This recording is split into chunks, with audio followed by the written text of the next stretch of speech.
última reunión habíamos caracterizado básicamente en qué significó la convertibilidad, los 90, digamos, y cuáles fueron las consecuencias. Y nos vamos a detener un poquito en lo que fue la crisis, ¿no? del 2001, que me parece, así como fue importante haber discutido lo que pasó con el modelo de los 90, ver un poco, repasar cómo fue el final de la convertibilidad y qué ocurrió hasta mayo del 2013, que es el tema que nos convoca hoy, ¿no?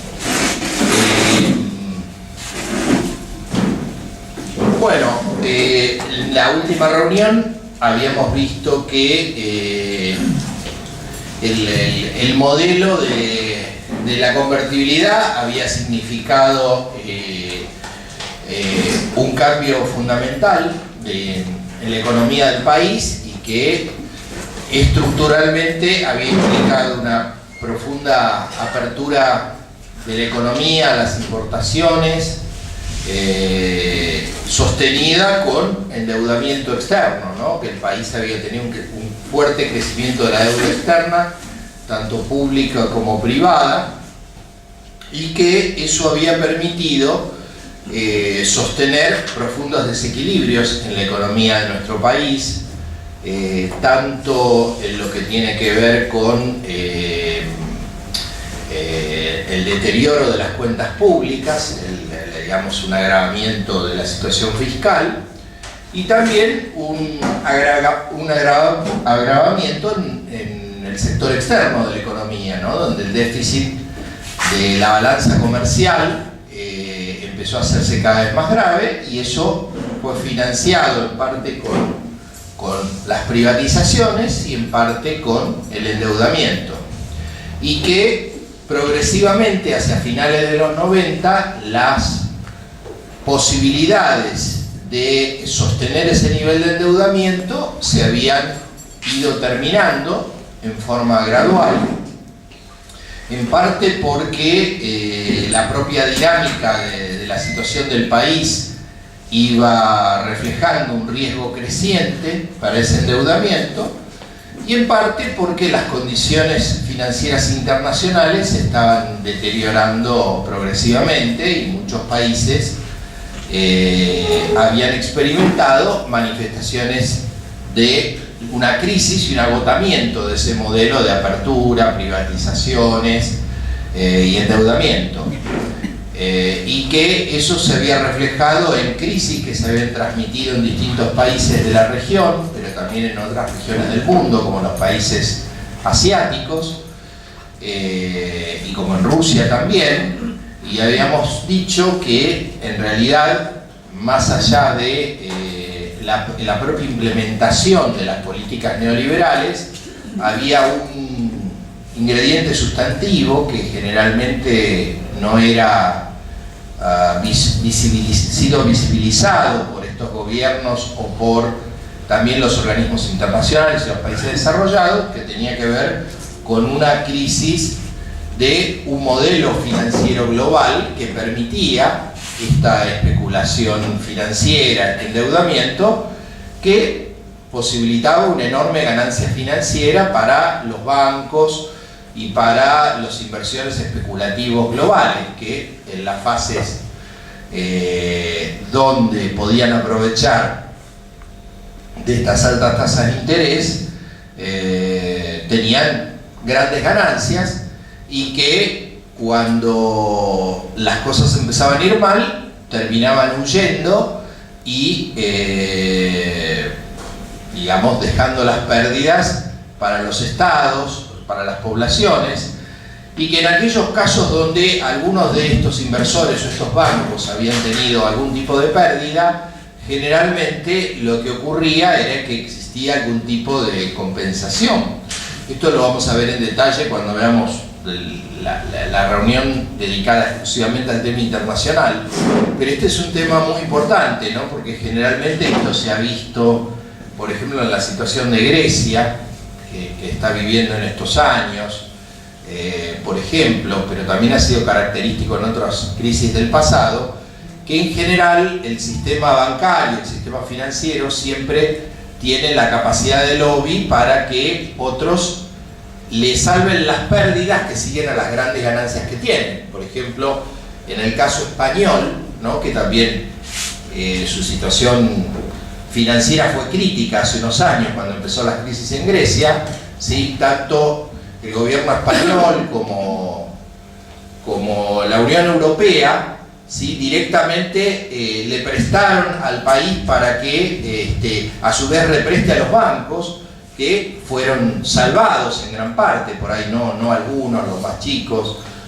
o una parte del sistema financiero que quebró, pero el corazón del sistema financiero fue absolutamente rescatado, y la contrapartida de esto es el endeudamiento creciente de estos países y, por supuesto, las consecuencias económicas y sociales, el aumento del desempleo y un deterioro del estado de bienestar aún en los propios países europeos. Pero el sistema financiero queda incólume y siempre listo para profundizar una nueva fase de especulación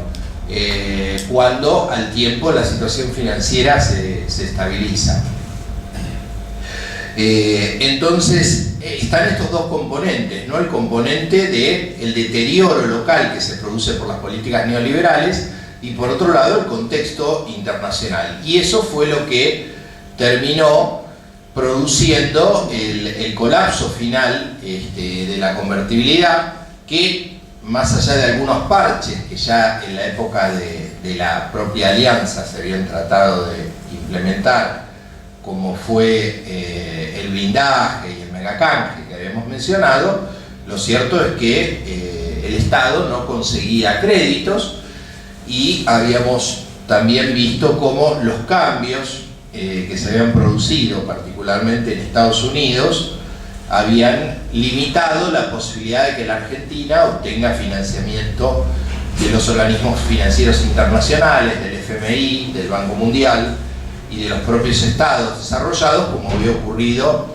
en los 90 y particularmente también en lo que fue denominado como el blindaje, y que eso había precipitado el final de la convertibilidad, final que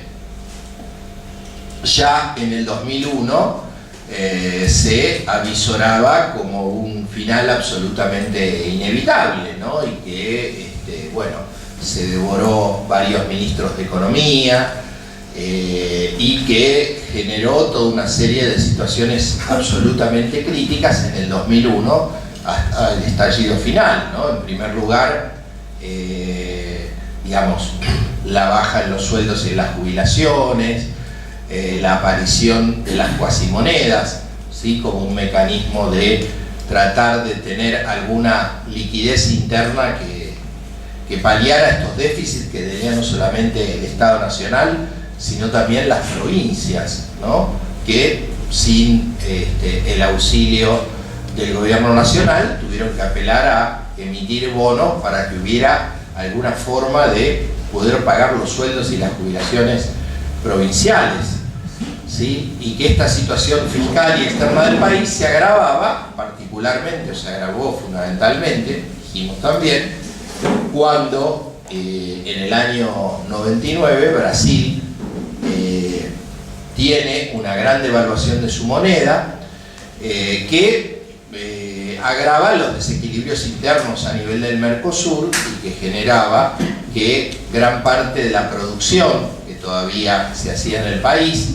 o incluso la que hacían las empresas multinacionales, crecientemente empezara a deslocalizarse hacia Brasil por una cuestión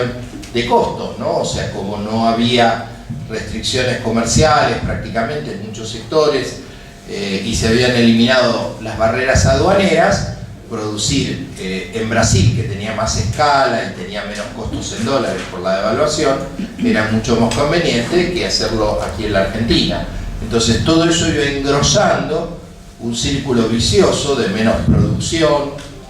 menos recaudación impositiva, que aumentaba ese déficit. y cuando el gobierno se queda sin financiamiento, empiezan estos mecanismos, ¿no?, de baja de los sueldos y de distintas medidas desesperadas para tratar de preservar el 1 a 1, que ya era absolutamente insostenible por la magnitud del retraso del tipo de cambio, por las devaluaciones de los países vecinos, por la ausencia de financiamiento y por todo este cóctel de medidas antiproductivas y que estimulaban la especulación financiera, que habían generado una recesión que se había sucedido prácticamente por 4 años hasta el colapso de 2001. O sea, hay un deterioro de la economía real que es más o menos visible, y después empiezan los problemas más serios desde el punto de vista financiero, ¿no? Y generalmente lo primero que se observa es que los grandes inversores, fundamentalmente del exterior, empiezan a salir gradualmente de esta especulación en los bonos o en los activos de los países que tienen estas políticas, y eso empezó a pasar en el 2001 tempranamente, ¿no? Particularmente a partir de marzo-abril, donde empieza a percibirse una persistente fuga de depósitos y una caída en las reservas internacionales del país, y generalmente los inversores más chicos, los minoristas, la gente que tiene pequeños ahorros, generalmente llega tarde, ¿no? Generalmente se entera tarde de estos problemas, mucho más en ese momento donde habíamos mencionado que prácticamente gran parte de la prensa y de las consultoras económicas sostenía falsamente que la convertibilidad gozaba de buena salud, de que no iba a haber problemas, de que era sostenible, que eran cuestiones transitorias, y que la forma de solucionar esos desequilibrios transitorios en parte se iban a revertir cuando cambiara el contexto internacional, y en parte se iban a revertir cuando diera resultado el ajuste de la economía, ¿no? Y el ajuste de la economía, como ustedes saben, consiste en eso, ¿no? Consiste en, básicamente, la baja de determinadas partes del gasto público, es decir, los sueldos, las jubilaciones, las transferencias a las provincias, y no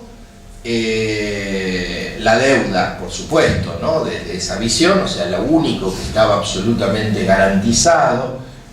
desde la intención del gobierno de ese momento, y que tenía prioridad en cuanto al uso de los recursos, era la atención de la deuda, el pago de la deuda. Y por supuesto, en segundo lugar venía todo lo demás, y más en último lugar, todo aquello que implicaba el funcionamiento del Estado, pero que tenía menos visibilidad, tenía menos reclamo y menos defensa. Por ejemplo, todo lo que tiene que ver con lo que hace el funcionamiento del Estado, ¿no? De la salud, de la educación. O sea, porque mal que mal, bueno, los salarios o las jubilaciones, hay un reclamo, digamos, hay alguien que da una lucha por eso, pero generalmente hay otras batallas que nadie da, o que de alguna manera no son tan visibilizadas, ¿no? Como precisamente el deterioro del funcionamiento del Estado, que se da gradualmente ante la falta de recursos, ante el comportamiento perverso de muchos de los actores, que lo que buscan precisamente es también una destrucción del aparato del Estado para poder hacer negocios, para poder justificar más privatizaciones, y así también este deterioro no solamente es una reducción de gastos de la caja, sino también es una política deliberada para justificar ese tipo de iniciativas, ¿no? Entonces, creo que sacando algunas particularidades, quizá hasta ni siquiera podría podría haber una cierta analogía entre lo que representó en el 2000-2001 la elección de Bush hijo, y desde algún lugar alguna similitud con lo que está pasando hoy en Estados Unidos, cambiando un poquito los términos y los énfasis. Pareciera ser que estamos hablando de la actualidad y de la realidad, ¿no? Uno puede encontrar tremendos paralelismos en las políticas que se están aplicando y lo que vivimos en esos años, ¿sí? Por supuesto, hay cosas donde todavía no han podido avanzar, ha pasado poco tiempo desde el 2015, la sociedad también estaba en un punto diferente a la sociedad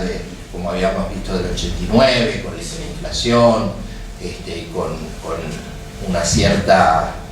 anomia colectiva, ¿no? que caracterizó esos años, y donde también en esos años había un fuerte predominio cultural de quienes creían que precisamente adoptar un programa político y económico de la derecha era el único camino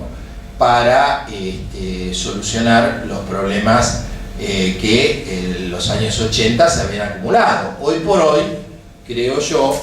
que estamos en un escenario en disputa, ¿no? Todavía, y más allá del voto que ha habido, del apoyo, todavía hay, creo, una cierta mayoría, por ahí no muy nítida, que sigue defendiendo algunas políticas de Estado, ¿sí? O sea, creo que por eso este año o el año pasado el gobierno no emprendió públicamente o no anunció privatizaciones, pero ya están empezando, ¿no? En estos días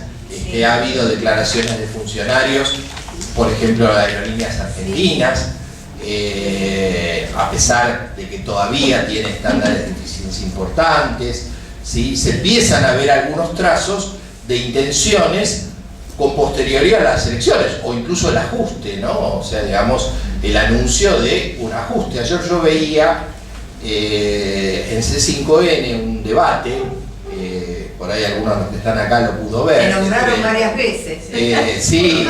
entre Emanuel Álvarez Agis y el ex viceministro de Economía y Giacomini, sí, un economista de una consultora que se llama Economía y Regiones, que hasta hace muy poco, en lo formal, era del actual ministro del Interior, Rogelio Frigerio,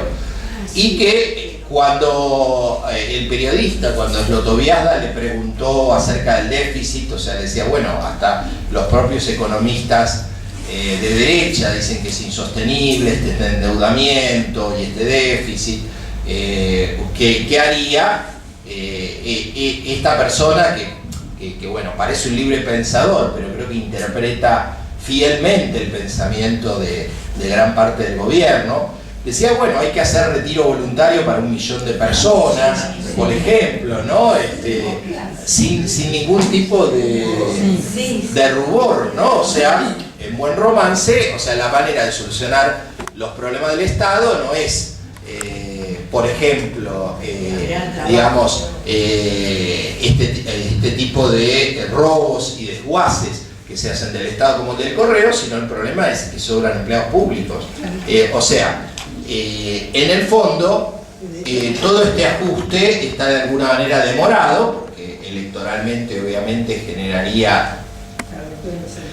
un efecto negativo para el gobierno, pero creo que quien pueda captar estas señales cada vez más evidentes, ¿no? Entre el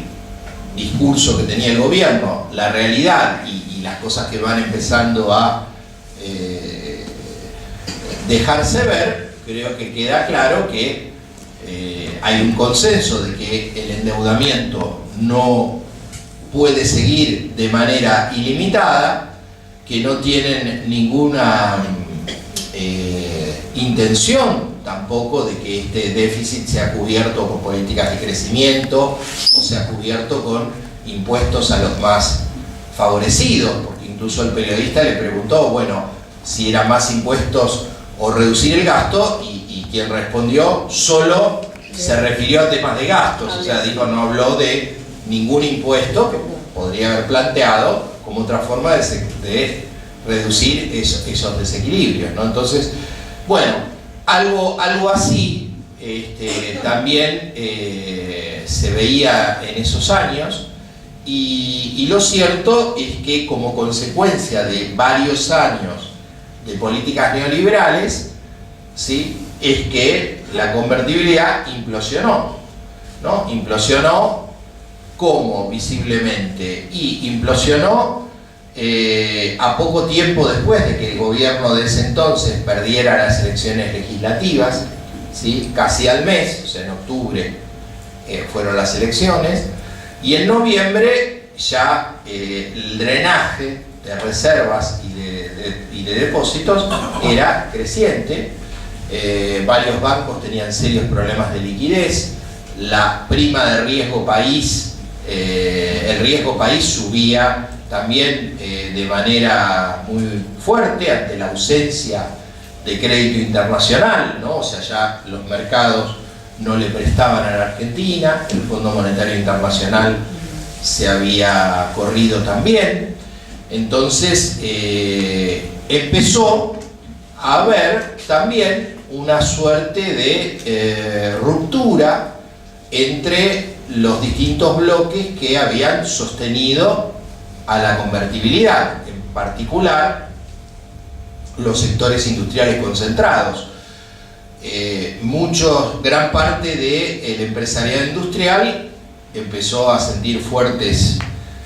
pérdidas por estas políticas y de alguna forma empezó a tratar de influir a través de sus contactos con el peronismo y con una parte del radicalismo contrario o que se había distanciado del gobierno de la Rúa, para buscar una salida diferente que implicara una devaluación o que implicara cambiar las políticas, y también la cuestión de la deuda, que era un tema absolutamente central. Habíamos mencionado en la reunión pasada que en el año 2001 los intereses de la deuda representaban 1/4 del gasto total del Estado Nacional, ¿no? Habían aumentado drásticamente, ¿no? La clase que viene vamos a ver, cuando veamos un poco lo que pasó del 2003 en adelante, cómo antes y después, cómo fue esta evolución, ¿no? Como el peso de la deuda, que era crítico en esos años, pudo ser abruptamente reducido a partir de el default y de la reducción de la deuda, que era básicamente el problema central de la economía. O sea, cualquiera se daba cuenta de que la convertibilidad estaba muerta y que el problema era la deuda. Eran los dos temas centrales. El gobierno de aquel entonces trató de evitarlo con más ajuste, ¿no? Creyendo también, o con el argumento de que si se hacía el ajuste, iban a venir las inversiones, ¿no? Iban a venir los capitales del exterior, que iban a permitir generar un proceso de crecimiento a partir de las inversiones, de las exportaciones, etcétera, etcétera, etcétera. Uno de los que hablaba en el primer semestre del año 2015 en estos términos era quien entonces era secretario de Política Económica de Domingo Cavallo, y que hoy es el presidente del Banco Central, que se llama Federico Sturzenegger, que decía, y no es un chiste, que en el segundo semestre las cosas iban a mejorar, lo decía en el primer semestre del 2001, y que las cosas iban a repuntar precisamente a partir de que la comunidad internacional iba a ver que la Argentina estaba haciendo el ajuste, el esfuerzo, y que eso iba a permitir bajar la tasa de interés y que iba a aumentar la inversión. O sea, exactamente lo mismo decían y hacen e hicieron, y seguramente van a hacer, lo que todavía no revelan, que lo que hicieron en 2001. Y lo que hicieron en el 2001 generó la peor crisis de que tiene historia la generación que vive hoy en la Argentina, quizás solo comparable con muy pocos la recordarán en vida, la crisis de 1930, ¿no? Que implicó también una crisis gravísima en el país, producida por el colapso de la economía mundial después del crack del 29. Entonces, esa fuga de depósitos, ¿sí?, ante el temor a una devaluación, generó una serie de medidas, ¿no? En primer lugar, un intento de inducir una dolarización tardía y forzosa, ¿sí? Que era la promesa de que todos los depósitos podían ser convertidos o que tenían garantía en dólares, y como eso obviamente a los pocos días se veía que era meramente una jugada desesperada y sin ningún sustento, digamos, en la capacidad de poder generar confianza a partir de que el país pudiera generar recursos para poder atender esa demanda, es que el 30 de noviembre se establece el corralito, que fue en primera instancia una restricción por 90 días supuestamente para la libre disposición de los plazos fijos y de los valores que estuvieran en las cajas de ahorro por un importe, yo no recuerdo ya el monto, creo que era como 500 pesos mensuales o una cosa así. 150. 250. Pero no, nunca tenían... Claro, supuestamente era una restricción temporal. Por cierto, la gente creía que esto no era temporal y que iba a ser algo permanente, y a lo largo de diciembre se empezaron a generar las condiciones para, digamos, un mayor malestar social, en momentos en donde la clase dirigente buscaba, y también se había involucrado también parte de la iglesia y distintas instituciones intermedias, pensar alternativas que implicaran un cambio abrupto en la política económica oficial, ¿no? O sea, precisamente, como mencionaban, los sectores industriales, los sectores políticos y todos buscaban un plan económico que permitiera salir de esa situación. Lo que pasa es que ciertamente ni Cavallo ni tampoco de la Rúa abonaban una salida distinta a redoblar la ortodoxia. Y bueno, lo cierto es que, ustedes conocen cómo fue la trama, lo cierto es que pasado mediados de diciembre y, digamos, a las protestas de gran parte de los sectores medios y medios bajos por el tema financiero del corralito, más la situación crítica, digamos, en el conurbano que derivó en los saqueos, y todo eso generó las protestas que terminaron solamente, como parecía ser, con la renuncia de un ministro, sino con la salida anticipada de un presidente. Y se vivieron también las horas más dramáticas que en más de 50 años, precisamente por haber sostenido una política en el tiempo que tiene claras similitudes con las que se habían aplicado en la dictadura y claras similitudes con las que se están aplicando ahora, ¿no? Realmente creo que cada vez es más evidente para muchos que el camino que está eligiendo el gobierno, ¿no?, actual, o sea, aún y a pesar de las protestas y a pesar de que la realidad indicaría en presencia de buena fe la necesidad de probar un camino alternativo, un camino que implique que vuelva a convenir producir en el país, que genere más trabajo, las condiciones del empleo, de la producción, están marcando un profundo deterioro que nuevamente solo se puede sostener por estos dólares financieros que están todavía ingresando en el país al amparo precisamente de el bajo endeudamiento que el gobierno kirchnerista había dejado al final de diciembre de 2015.